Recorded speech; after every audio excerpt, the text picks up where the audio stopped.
নমস্কার, আমি অর্পিতা ভিলেজপুর থেকে সকলকে স্বাগত জানাই। প্রতিদিনের মতো আজকেও আরেকটা রেসিপি নিয়ে চলে এসেছি। আর দেখুন, অনেকগুলো আমি কচু পাতা নিয়ে এসেছি। আজকে করব কচু পাতার ভর্তা।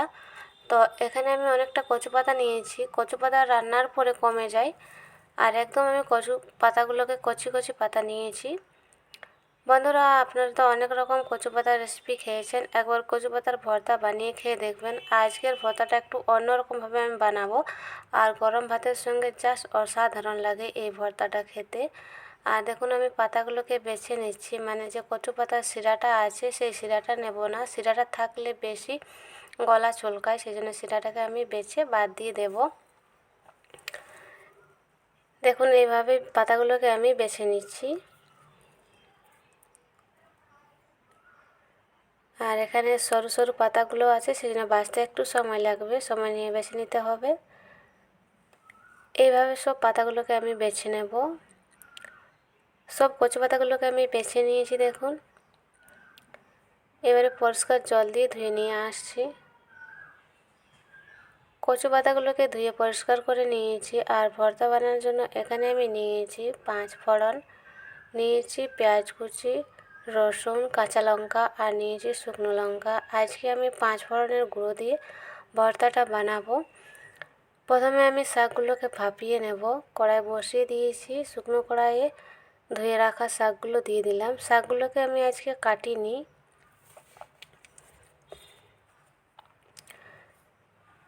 দিয়ে দেবো কাঁচা লঙ্কা,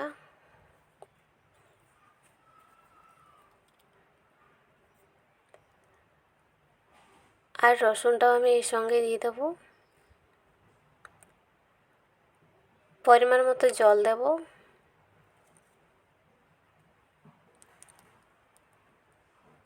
অল্প একটু নুন দিয়ে দিতে হবে। নুনটা আমি আবার ব্যবহার করব, সেজন্য অল্প দিলাম। এবারে খুন্তি দিয়ে ভালো করে নাড়াচাড়া করে নেব একবার।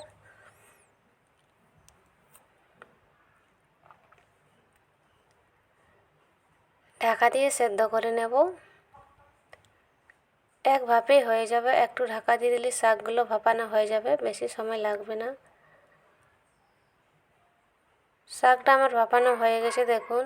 এবারে আমি শাকটাকে তুলে নেব। আর শাক থেকে যে জলটা বেরিয়েছে, এই জলটা নেব না। এই জলটা যদি শুকিয়ে যেত শাকের মধ্যে, তাহলে বেশি গলা চুলকাতো। এই জলটা ফেলে দিতে হবে।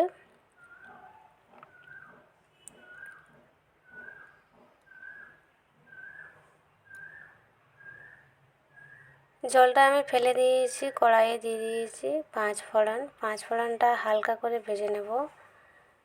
5 ফোড়নটা বেশি করে ভাজলে 5 ফোড়নটা তেতো লাগবে, সেজন্য হালকা করে নাড়াচাড়া করে ভেজে নিতে হবে।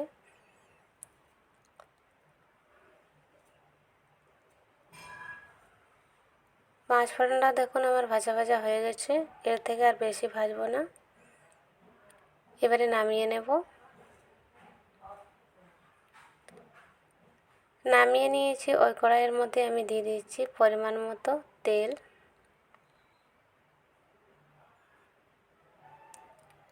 তেল গরম হয়ে গেছে, দুটো শুকনো লঙ্কা ভেজে নেব। বন্ধুরা, যে কোনো ভর্তাতে শুকনো লঙ্কা দিলে গন্ধটা খুব সুন্দর আসে, আর খেতেও ভালো লাগে। লঙ্কাটা ভাজা ভাজা হয়ে গেছে, লঙ্কাটা নামিয়ে নিচ্ছি। দিয়ে দেবো পেঁয়াজ কুচি।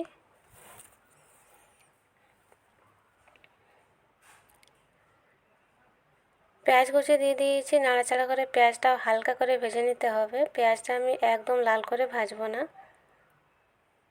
কিছুক্ষণ নাড়াচাড়া করে নিলে পেঁয়াজটা হালকা করে ভাজা হয়ে যাবে।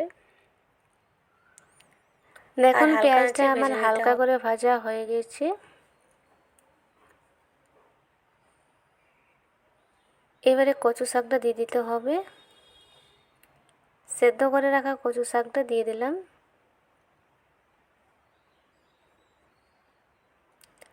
আবার আমি খুব সুন্দর করে নাড়াচাড়া করে নেব। আর আমি ততক্ষণ এইভাবে নাড়াচাড়া করে নেব, কচু শাকের গায়ে যে জল জল ভাবটা আছে সেটা না শুকিয়ে যাওয়া পর্যন্ত।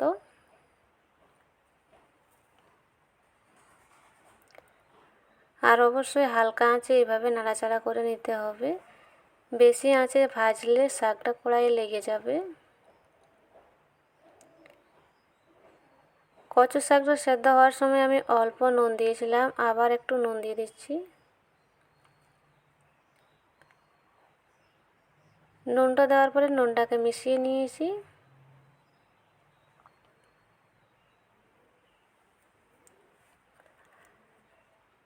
শাকটাও ভাজা ভাজা হয়ে গেছে, এবারে নামিয়ে নেব।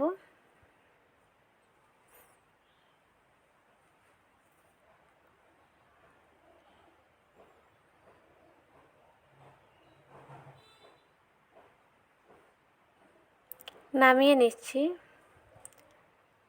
শাকটা আমি নামিয়ে নিয়েছি, আর আগে থেকে যে 5 ফোড়নটা ভেজে রেখেছিলাম সেটাকে গুঁড়ো করে নিচ্ছি। কয়েকবার ঘষা দিলেই গুঁড়ো হয়ে যাবে।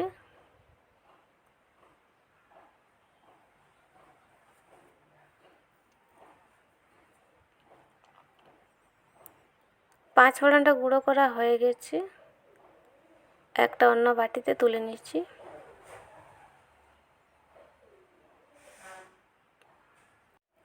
এবারে আমি কচু শাকটাও বেটে নেব। শিলের মধ্যে কচু শাকগুলো দিয়ে দিয়েছি। বন্ধুরা, এখানে আমি শিলনোড়া দিয়ে বেটে নিচ্ছি। আপনাদের হাতে যদি কম সময় থাকে তাহলে মিক্সিতেও বেটে নিতে পারেন।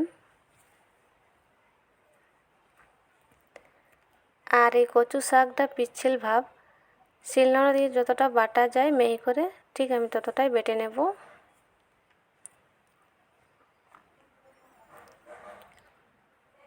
কচু শাকটাও দেখুন বেটে নিয়েছি। এবার আমি এর সঙ্গে মিশিয়ে দেব পাকা তেঁতুল। একটু পাকা তেঁতুল নিয়েছি, তেঁতুলটাও বেটে নেব। এখানে অবশ্যই পাকা তেঁতুল অথবা কয়েক টুকরো আম, না হলে লেবুর রস দিতে হবে, না হলে গলা চুলকাবে। আর এই পাকা তেঁতুলটা দিলে টক মিষ্টি ঝাল খেতে হবে ভর্তাটা। তেঁতুলটাও দেখুন আমি বেটে নিয়েছি।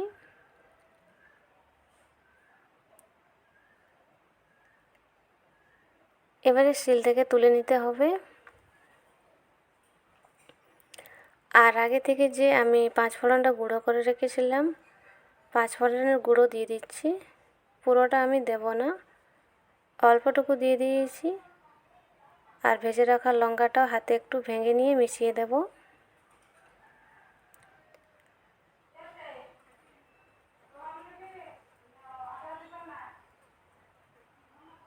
লঙ্কাটা ভেঙে নিয়েছি, 5 ফোড়নের গুঁড়ো আর শুকনো লঙ্কাটা ভালো করে মিশিয়ে নিচ্ছি। নুনটা আমি চেক করে দেখেছিলাম, নুনটা কম হয়ে গেছে, সেই জন্য আর অল্প নুন দিয়ে দিয়েছি। আর দিয়ে দেবো অল্প সর্ষের তেল। নুন তেল ভালো করে হাত দিয়ে মেখে নিয়েছি। কচু পাতার ভর্তা আমার একদম রেডি। এবার একটা প্লেটে তুলে নেব।